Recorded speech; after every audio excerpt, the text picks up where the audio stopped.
Because there's so much, and even in the introduction of your book, you know, I almost feel like I could read this to the audience and they would be, you know, entranced by the information. But where do you want to start? Well, I mean, that's a really good question. Basically, this is Volume 2, On the Trail of a Nephilim, Volume 2, and we're actually working on Volume 3. We've just, no pun intended, sort of uncovered what has been kept from the public and hidden, in my opinion, you know, for years, for decades, maybe even for the last century. And this stuff is starting to wane. This stuff, these artifacts are coming to light. And it seems, and look, I'm not the only author who's doing this. I mean, there's other people with different worldviews other than the biblical worldview that are looking at some of this information. And the bottom line is it seems like there's another history that the American people, for one, and the people of the world have not been told the truth. For instance, just to completely off topic here, you know, you look at the Sphinx in Egypt and the pyramid, the Great Pyramid. Zawi Hawass, with all due respect to Mr. Hawass, basically says, you know, the Egyptians built the pyramid. Hey, not so fast. Enter my friend who's no longer with us, Patty Heron, but Patty Heron's groundbreaking book, The Nephilim and the Pyramid of Apocalypse, posited that the Nephilim built the Great Pyramid. And when we were in Peru, and we stood in front of Sacsayhuaman, 12,000 feet above sea level, looking at huge megalithic stones with polygonal sides fit together absolutely perfectly. And, you know, for the skeptic, no amount of evidence will ever suffice. There's always, you know, 20 reasons why there's no supernatural component to it. That's fine. I really don't care. Believe what you want to believe. The evidence seems to be pointing that there is an outside agency that has technology, which, by the way, was not left here, that has technology that is far superior to what we have in modernity, one, and the same outside agency is also extremely interested in the human genome. And the ancient alien crowd will go right along with me with that last statement. They'll say, yeah, absolutely. Where we part company is when I point back to, gee, guys, this solidifies and validates, in my opinion, the biblical narrative. And that's what we're trying to do. We're trying to validate with hardcore physical scientific evidence the fact that the Nephilim were on the earth in the days of Noah and also afterward, when the sons of God went into the daughters of men. And remember, Moses is writing that particular scripture hundreds and hundreds of years after the effect. It's being dictated to him on Sinai by the Most High God. And he's writing this hundreds of years after the flood. Why wouldn't he just write the Nephilim were on the earth in those days, period? If there's only one incursion, there's a period there and it's over. It's done. Okay, it's over. But no, he says, and they were on the earth when, and he says very specifically, they were on the earth and also afterwards when the sons of God went into the daughters of men and had children by them. And that point, that one little scripture is such a hot button item. And many good people look at that and say there's only one incursion. I look at that and say, you know, guys, it seems to be pretty straight ahead that Moses is writing hundreds of years after the fact. Why wouldn't he just write the Nephilim were on the earth in those days, pointing back to the days of Noah, period, end of story? Why would he say, and also afterwards? And then when we get into Numbers 13 and other places, even in the Genesis account, we see that the Nephilim are running all over the place. So, in my opinion, there's a second, third, fourth, fifth, whatever, incursions. There's a constant manipulation of the genome. And, of course, this brings us into our Watchers series, Watchers 8, with when we took out the implant from Bill. And that was just phenomenal. We talked about that the last time I was on the show. Yeah, we did. Absolutely high strangeness. And the two, in my opinion, coalesce. They are definitely connected. And do we have all the answers yet? No, we don't. But that's why we're on the trail. And it seems that all the evidence so far is pointing to our hypothesis that the Nephilim tribes fled the Promised Land, or were commonly known as the Levant, when Joshua and Caleb pressed into the Promised Land and began to conquer the Nephilim tribes. And we see evidence of this all through the Americas, and these cultures pop up right around the time of what we believe is the diaspora or the conquest of Canaan, about 3,500 years ago. 3,500 years ago to 3,000 years ago, that's when these cultures emerge, and they come from nowhere. For instance, the Piraeus culture, talked about that in On the Trail of the Nephilim 1 and 2. Where do these people come from? Why the elongated skulls? And we have something very, very interesting, which my friend and colleague Brian Forrester was able to find for us, which, of course, we included in On the Trail 2. A lot of controversy. Skeptics are stamping their feet, thunderously and saying it. All these skulls are cradle headboarded, blah, blah, blah. Not so fast, my friends, not so fast. And this is probably a good place to actually enter into the book. But Brian Forrester and another man from Russia discovered this book, a journal, by these two archaeologists, amateur archaeologists, 1842, who were in Peru, okay? And they wrote extensively about their travels in Peru. And they were unearthing many mummies. Now, this is, 160 years ago, basically, even older than that, right? There's no photography. And so either they were doing the hand drawings, or they would take with them a professional artist to do the hand drawings. But going back to 1842, in academic circles, the controversy is raging even then. Oh, it's all cradle headboarding, and people are going, no, it's not. Some of it's genetic. And this is carried over to modernity, to the present day. This is what they discovered, and listen to this quote. It's in the book. We ourselves, this is from 1842, a journal, we ourselves have observed the same fact in many mummies of children of tender age, who, although they had cloth about them, were yet without any vestige or appearance of pressure of the cranium. More still, the same formation of the head, the elongated skull, presents itself in children yet unborn. And of this truth we have had convincing proof in the sight of a fetus enclosed in the womb of a mummy of a pregnant woman, which we found in a cave 2 leagues from Tarma, in which is, at this moment, in our collection. So there's an artist rendering of the fetus that they took from the womb with an elongated skull. It also has teeth. So we have 2 major anomalies. You can't elongate a skull inside of a pregnant woman. That's not going to happen. And normally, babies are born without teeth. So we have some serious considerations here. And, of course, look, guys, it's not conclusive yet. The DNA evidence that we hope to bring out, or the samples that we hope to bring out soon to do the DNA testing on, will at least point in the direction that, and again, going back to our hypothesis, that there is an outside agency manipulating the genome. And, of course, we believe that outside agency are the fallen angelic hosts of the heavenly realm. And when we say that, people have such preconceived notions about when you say fallen angel. What does that mean? They think of some guy in a red suit with a pitchfork. We're looking at incredibly powerful, intelligent, brilliant, and yet completely in a thick state of rebellion and crazy and evil entities, which we believe, and the Bible backs this up, have been interfacing with the human race literally for millennia. So that's what the book sort of touches on. If I can chime, I'm sorry, if I can chime in here. When you were talking about the cranial deformations and the, there's in your book, and again, folks, we're talking with L.A. Marzulli on the Trail of the Nephilim 2, okay, new archaeological research, which has just a ton of information in it. Folks, go to hagman@hagman.com. On the right-hand side, you'll see two skulls, one elongated, another normal. Click on the link above that. It'll take you directly to the book website, which is on lamarzulli.net or LA's website. You've got both linked up there with hagman@hagman.com. But LA, let me ask you this.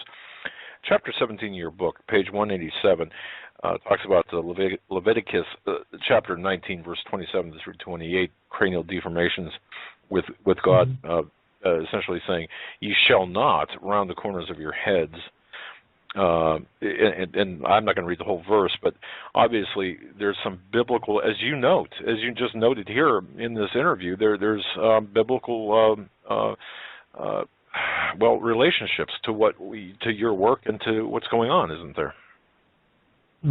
Well, absolutely. In the Levitical chapter, and this is by Corey Huffman, who accompanied us on the Nephilim Skull tour with Brian Forrester in May of 2014, and Corey saw everything firsthand and handled the artifacts, and as he pondered it and sort of decompressed, because there's so much information coming at you when you're down there, it takes a good several weeks, perhaps even longer sometimes, just to decompress and think about everything that was seen. And Corey was drawn to Leviticus, where it talks about that this chapter, or that particular verse that you mentioned, may actually, it's not talking about hair. It seems to be talking about deformation, cranial deformation, which is really interesting. And that's included in the book. And it's sort of, once again, as we're uncovering some of this information, I found Corey Hoffman's paper that he wrote very interesting, and that's why we included it in the book. Gotcha. Now that I took you off topic and off your path, I'm satisfied. No, I'm just kidding. I just found it very interesting. That kind of, when I saw that, for some reason, and as you were talking, it just reminded me of when I read that in your book, in terms of it just didn't seem to fit, at least not the common narratives. For example, the King James version of the Bible, with respect to any of the versions, but it seems so out of place. And as I dug deeper into that, Corey's paper and your collective research seems to back up, obviously, everything, your research in the book. But let me ask you, we've got we got a lot of new listeners here, and I got a couple of emails here. L.A., I hate to ask you to do this, but let me ask you this again. If for the new listeners who are unfamiliar with the Nephilim, can you give us just a paragraph of what the Nephilim are and where they come from, based on your research? Yeah, I would absolutely, and I'd be honored to do that. To 6 account, actually before that, let's go back to the Genesis 3 account, where it says that your seed and her seed, in other words, the fallen angel's seed and the seed of the woman, will be at enmity with each other, which sets up the cosmic chess match, which sets up a seed war between the fallen angelic hosts of heaven and the seed of men, seed of the woman. Mankind. And later on, in Genesis 6, we discover that the sons of God see the daughters of men, desire whomever they want, choose whoever they want as wives. They have sex with these women, and the Nephilim, this hybrid being known as the Nephilim, are then the progeny, the result of that unholy union, if you will, between the seed of the serpent, of the fallen angels, and the women of earth. And this leads to the flood. And I want to address something here with all due respect to, it's interesting how the narrative, the biblical narrative, is, in my opinion, a vetting process in Genesis, where it talks about Noah, you, your wife, your sons, and your sons' wives. That's a vetting process. And the fact that I believe that everyone that went on that ark was pure. There was no Nephilim blood. No one snuck on. Otherwise, it's sort of an insult to the Most High God to think that he'd wipe out the entire earth and have someone on the ark who was contaminated with Nephilim. That also would mean that, he's destroying the entire planet, and then he's allowing someone on the ark that's Nephilim. I just don't buy that. And of course, there's people that hang on to that because they insist that there's only one incursion. But biblically, it doesn't say that. It says the Nephilim were on the earth and also afterwards. And this is what is so controversial about that passage. And also afterwards means and also afterwards. You can try to torture the text any way you want, but that's what it means. It means and also afterwards. And Moses is writing this, 1,000 years plus after the flood. Yeah. Why would he state that? And see, it's important us to understand because Jesus himself tells us it'll be like the days of Noah when I return, which begs the question, what differentiates the days of Noah is the presence of the fallen angels mating with the women. And you say, well, LA, is that going on now? And the short answer to that is yeah. I've got an artifact in my possession in a safe location, and I'll just briefly tell you the story. A woman who has been a contactee and has had missing time and been an experiencer pretty much all her life, and a man who was abducted and taken for 5 days, and I'm not mentioning any names here, had a child. She found herself, she was pregnant. And in the classic sense of what our studies have been, in the first trimester of the pregnancy, she was taken and the baby was taken from her. But the placenta was good size, and we are investigating the artifact, the placenta, first of all, to see if there are any burn marks, surgical marks that might be there that would indicate that something was taken. And then, of course, we'll do preliminary DNA testing to see what we're looking at also. The phenomenon is real. Something's going on. ET is extremely interested in the genome. And I like how you do connect the current events, the DNA, the blood, the genome, all of that with your research. And you can't do it otherwise. So it's all interrelated, interconnected. But let me ask you, going back to the Ark account, the narrative of the Ark. One thing, L.A., and let me ask you this directly, because one thing I was thinking about, if during the time of Noah, and Noah, of course, gathered the animals in pairs, male and female, presumably, okay, what would cause God to wipe out the animal kingdom when, of course, the animals were not, unless the animals were, in fact, involved in some sort of process, shall we say? Well, this is the work of Tom Horn, Chris Putman, and others who have certainly addressed this. The idea of transhumanism, the idea of chimeras, and it ties back into Greek mythology, Greek mythos, with centaurs and minotaurs. Is that just a nice little story, or are we looking at some reality? Is it actually based in reality? And I think it's based in reality. I think that look, the Book of Enoch, which I understand, I get it, and I get flack from this, but the bottom line is the Book of Enoch is quoted 70 times in the Tanakh. It's quoted in our New Testament. It's found in the Dead Sea Scrolls. It's referred to by the rabbis. We can at least appreciate its historicity. That's all. I'm not calling it canon, but the Book of Enoch states that the fallen angels not only sinned with the woman, but they sinned with the animal kingdom. And remember, this is not a weekend frat party. People need to understand what we're looking at. It's at least 450 years that they're here. That's a long, long time.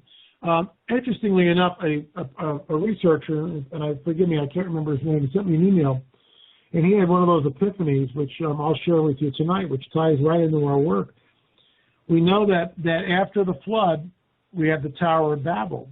And this is what it said when you read the account, and I'm going to go back and check it too. He said they did not build, and the Bible is very specific about this, they did not build with stone, but with brick. It says that. They used brick, not stone. And does that refer to the ancient megalithic structures that we see? And get this, Hagman and Hagman, after the flood, were the gateways and portals closed? I think they were. Wow. And they were slowly opened up. That's the whole purpose of Babel. The gates are opened back up, and yeah, there's a few sneaking in, but the whole thing starts over again very quickly. And Noah, by the way, is still alive during this. Very interesting. They built with brick, not stone. Yeah, it really is. It's mind-boggling. Yeah. The wording, of course, brick, not stone. Think of the implications behind that, folks. Yeah, think of the implications. Yeah, exactly. So, okay. Fantastic. We really appreciate, and I just got a couple of, one thank you note from a new listener. Thank you for clearing that up. L.A., so go ahead. I mean, this is, to me anyway, having a copy of your initial book, and of course having a copy now of On the Trail of the Nephilim 2, this reads to me like...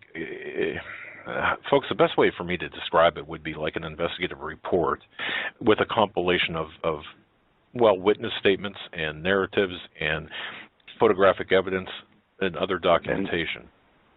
If I can jump in also, we see there are new TV shows, The Searching for the Giants in L.A. Did you say that you were going to be on the History Channel?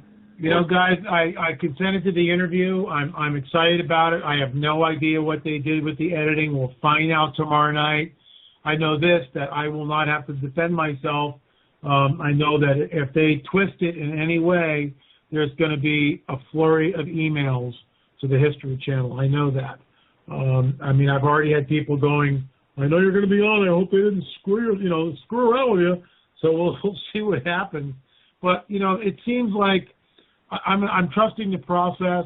What's interesting is and you'll see this tomorrow night, but that photograph that I discovered in the Catalina Museum with Ralph Glidden circa 1919, when he's employed by the High Museum to unearth and these photographs, and that's just an amazing photograph. No one analyzed it till I got there. No one said anything about that photograph till I put it on the map. And I told Vieira's about it, and they went out. They flew to Catalina just for that photograph, and that's what they interviewed me for, because it's my discovery, my intellectual property, and they're giving me the credit for it tomorrow night on the show, which is great. But I was the one that did the due diligence and had the photograph analyzed. First of all, it's not Photoshop. Second of all, we believe it's the real deal. It's not some creation that Glidden staged. It's interesting, guys, that no one, as far as I know, has said anything about Glidden staging anything until after I did the evidence or the analysis. It was a triple-blind study that we did. And all of a sudden, when I went public with it, the photograph was staged, L.A. And some blogger, and I won't mention the guy's name, writes on his on his blog, it was staged. Well, with all due respect, sir, how can you possibly say that? How do you possibly know? What evidence can you bring forth? Just show me something. Of course, you can't. There is no evidence. There's nothing except the fact that you say it's staged because that's convenient to support your worldview and your paradigm. What if it's not staged? And we've had people analyze the photograph. And look, Glidden at this particular time is young, and he's working for the High Museum. Later on, it gets Barnum and Bailey. I get it. Believe me, I get it. But in 1919, and that's what the back of that photograph says, San Miguel Island, 1919, Glidden is in the employment of the High Museum. He's not staging or creating anything, And if it was staged, then why didn't someone say so before I made a big deal out of it? Why didn't someone say, these photographs are staged? It was only after I put forth in the book and I started blogging about it that the skeptics, the photograph staged. Well, why? Because you say so? It's incredibly arrogant to me that these people sit perhaps in their mother's basement, and have nothing else better to do except take pot shots at the research. I was out there. I handled the photograph. We had it analyzed with a triple-blind study. That photograph shows a skeleton about 9 feet tall. And there's no hanky-panky with the photograph. That was analyzed. I'm looking at the copy of the photograph in L.A. I cannot imagine, and you make a number of good points here. Look, we're investigators, and I've been an investigator for almost 30 years, 28 plus years. The motive, means, in terms of, it doesn't make any sense. for anybody to Photoshop or no, it's not staged. I mean, I can tell you right now, just based on the totality of evidence, and folks, we're talking about LA's book On the Trail of the Nephilim 2, New Archaeological Research. Please go to HagmannHagmann.com, click on the link. And by the way, LA has been kind enough to put up a number of images there and also information about and from his book. But bottom line here, you make a very compelling case. If we took your book to a grand jury, I mean, certainly the giants, Nephilim, I shouldn't say giant, the Nephilim would be indicted, okay, or there would be certainly a case made to support your research. Shall I cut you off? I didn't mean to. Go ahead. Yeah, no, a couple of things I want to comment on what L.A. said. First, when you talk about the people sitting in the mother's basement, coming up with ways to interfere, we have to come to the realization that there are thousands upon thousands of people per subject that get paid to put this information out there. I mean, this is their job, So it's gone beyond, for the sake of just, starting trouble, it's now an employment opportunity. And second of all, we see in the Bible, it states there were giants in those days, and the Bible is the true Word of God. And what you are doing is not trying to create any kind of new or alternative theory. You're trying to back up what the Bible says through scientific research, and I believe you have done so. But at the same time, I'm going to ask a question here. We see that you mentioned the ancient alien astronaut theorist guys, those shows, and all these different theories that we see coming out now. How much of the actual evidence of these findings will be used to support those theories, and how much do you think people will buy into them? Well, what's interesting is we came out with Watcher 6 in 2013. With all due respect to the History Channel and Giorgio Tsoukalos, whom I've never met, he seems like a really nice guy. That was Watcher 6. What we discovered, thanks to Brian Forrester, I saw a YouTube video, I emailed him, we started a chat, and next thing you know, we came down with an expedition. Senior Juan Navarro, in fact, I dedicated On the Trail 1 to Brian and On the Trail 2 to Senior Juan Navarro, the curator of the Paracas History Museum. He allowed us to touch the skulls, examine the skulls, weigh the skulls, look at the skulls, photograph the skulls. It was amazing. And all of a sudden, fast forward a year later, there's Giorgio in Senior Juan's museum. Well, I mean, come on. I mean, we were the ones that put that on the map. We did. We were the ones with Watcher 6 that put that on the map. And it's interesting that they'll spin it when they're down there, and they'll say, this may be proof of the ancient astronaut theory. Ancient astronaut theorists believe that these elongated skulls may have something to do, and they're right. In the classic sense, a fallen angel is an extraterrestrial. I get it. You see, I mean, we are so close, guys. We really are. We're so close. We both agree that there's something going on here. We know that. We differ as to the final conclusion. And the moment I say fallen angels, they go, whoa. They can't get their head around it because they're thinking religion and church and all this other stuff, which has really obfuscated the clarity of the biblical record. The biblical record is really clear what's going on here. But the church, which is with all due respect, and I'm part of that church, but is an invention of mankind. And what I'm talking about is cathedrals and stained glass windows and robes and priests, investments and confessionals and parades and this and that and all this other crazy stuff. Has nothing to do with anything. It's all man-made gobbledygook. Go back and read the book of Acts. They gathered in people's homes and they waited on the Spirit of a living God. And guess what? People were born again in the Spirit of a living God, and that was the meeting. That was the meeting. They talked about the good news, and people heard that you could have eternal life by believing that He who came, which of course is Yeshua, and by His sacrifice on Calvary, and by that blood sacrifice, and by asking for forgiveness of our sins, the Holy Spirit would come into us, and we'd have eternal life. That's what set the world on fire, not cathedrals and priests and all this other crazy nonsense and crusades. All that's crazy stuff. But then go back to the book of Acts and read it, and that's all in the biblical narrative. And so we're so close. We really are. We both realize, the ancient astronaut theorists realize that something's going on here and we're not being told the truth. The Christians, the people who believe in the Nephilim, like myself, Tom Horn, Gary Stearman, I mean, you know, my late mentor, Dr. I.D.E. Thomas, G.H. Pember, the same guy, Chuck Missler, who I just received the gold medallion from, thanks to Quinernita House, all believe in multiple incursions. All of us believe that the Nephilim were here, that it may, in fact, be the key to end-time prophecy. And this is what's at stake.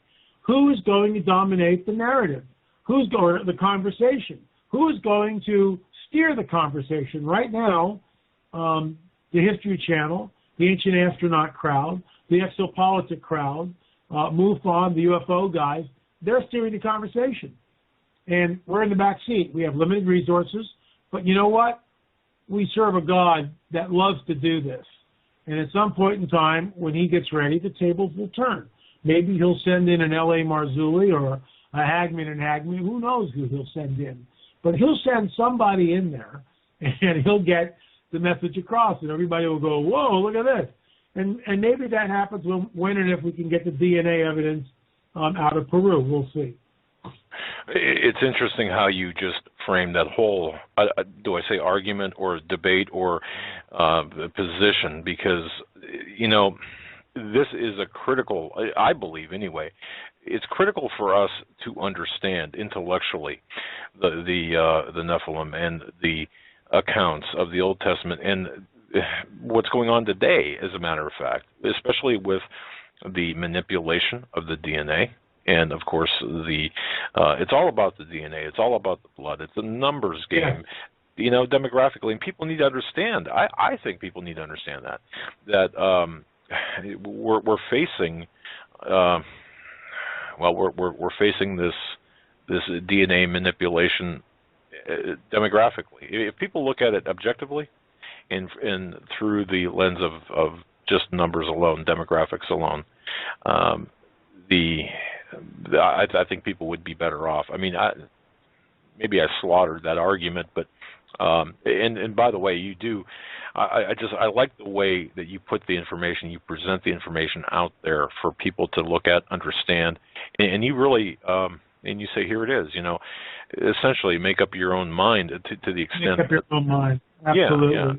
And I think that really tells a lot about your research, because if your research can stand alone without you having to hold someone's hand through down the path to a conclusion, certainly the conclusion that I get after reading your book and looking at your series is the fact that, yeah, I mean, look, this whole thing, it's going on right now. It's critical. We need to understand. And, folks, we do need to understand intellectually, because the intellectual aspect of this does really bolster the faith aspect, I believe. And understanding what went on then, understanding what's going on right now, yeah, we need to understand it. Go ahead, Ellie. I agree. I totally agree with you, and I like the conclusion that you brought up. I mean, it's the key. I think it's the key to end-time prophecy, and really understanding what's about to take place on this planet, and understand what has happened in the past and how it links inexorably with what's going on in modernity, what's happening in real time right now. Yeah, well, it's well, before I forget, let me go back to tomorrow night, the History Channel. Episode title, LA, time that this will be on? I'm not sure what the episode title is. Do you have it there? You know, I was looking for it earlier, and I could not find it, so no, I don't. I can't find it either. I don't know what it's called. Yeah, we'll find out tomorrow. Yeah, I guess so. All right. Well, this will be good, folks. Watch tomorrow, or at least set your DVRs to record the History Channel tomorrow night, featuring L.A. Marzulli on the trail of the Nephilim, and this is going to be good, and I can't wait to see. Like you know, look, I've been on TV. I understand, you know, that they might film for 10 hours and use 10 minutes of that 10-hour footage. Yeah. So, and it could end up, they could end up twisting your words and just, you know, so it's really a kind of a crapshoot. Pardon the expression, when you do interviews like that, you've got to put a lot of faith in the editor. And you had no editorial control. In other words, they didn't come to you with the final product and say, oh, yeah, that's their SOP. I got it. All right. Yeah, so here we are. And let me compliment you as well. The number of color and black and white, the clarity of the photographs in the book as well. I'm very hard pressed to really, when I looked through it and Joe looked through it, we were talking about it, your new book. The photographs that you have, the totality of evidence that you present, I cannot imagine anyone, even if someone did, for example, or is making accusations of photoshopping of a particular photograph. There's enough I shouldn't say anecdotal, there's enough supportive evidence beyond that to support the existence of Nephilim. Why do you think you hit a nerve for this particular photo? Well, I think a couple of things. There's a bunch of people that refuse to believe in anything supernatural. There is no supernatural. The Darwinists, of course, cling to that tenaciously. There is no supernatural. There is no God of the Bible. That's it. That's their worldview. That's their paradigm. All of this just happened by chance over billions of years, and that's it. The God of the Bible is just a bunch of fantasy. People were smoking something and wandering around in the desert, and for all we know, it might have been like some sort of an extraterrestrial that they were. In fact, the History Channel even runs with that. The Manna Machine. You remember that one on the Ancient Alien show in the first season? The Manna Machine. Are you kidding me? Made by extraterrestrials, and E.T. is responsible for the resurrection and all this other stuff, and it just goes on and on and on and on. And there is a supernatural. The late Dr. Stan Monteith would talk about this when I was on his show. There is a supernatural, and in some ways it's more real than the natural world around us. I believe that we're sort of like in a matrix in a way, and we don't understand really where we are and what's going on here. But we are in the midst of a cosmic battle, a cosmic war, and we know that from the prophecies in the Bible, which are 100% true, with great specificity, calling out way in our priority, calling out our priority ahead of time, the end from the beginning and the beginning from the end, and stating with incredible clarity that like a 13-year-old can read the certain scriptures and go, yeah, I understand what that's talking about. And we see these scriptures fulfilled in the coming of Yeshua, in Jesus, again, with great specificity. We see the rebirth of Israel. We see the warnings of Jesus telling us wars and rumors of wars, famines, pestilence, earthquakes in diverse places, troublesome times. And that's up for each person to heed that warning that Jesus tells us and see if it's applicable to the present day. And, of course, in my opinion, it is very applicable to what's happening. Just click on the news, go on the Drudge Report or any site that you want, and that's what we're looking at. The whole planet is just seething right now. It's wacky. It's more wacky than I've ever seen it since I've been alive. The 64 years that I've been wandering around on this little ball of dirt, God knows where it is, but circulating around the sun. But it's not going away. It's getting more complex to where people realize we can't fix this. We're not going to fix this. Well, I'm not just going to join hands and sing Kumbaya.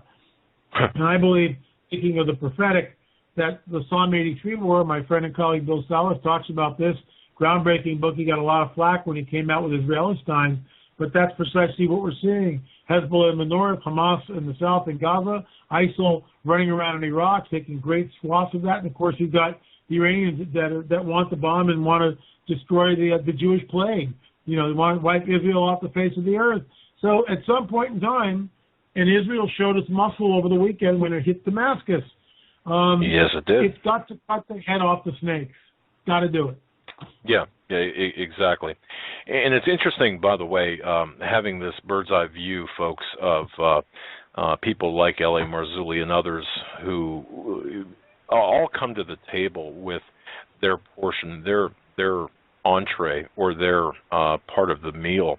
And when you look at Israelistine, for example, and the talk of the Psalm 83 war and LA's work with respect to the Nephilim, and all of this, it really is starting to fit nicely together. And I think that, LA, just to be frank here, I think that as the people such as yourself come together, come to the table, come to the courtroom of public opinion with the evidence, I think that the other side is getting a little bit concerned, and that therefore they're going to use some dirty tricks and some tactics frowned upon in the courtroom, so to speak, at least a venue I'm familiar with, that will actually attempt to convince the jury, that's everyone listening, as every member of the planet, that they're correct, not you, or you're correct.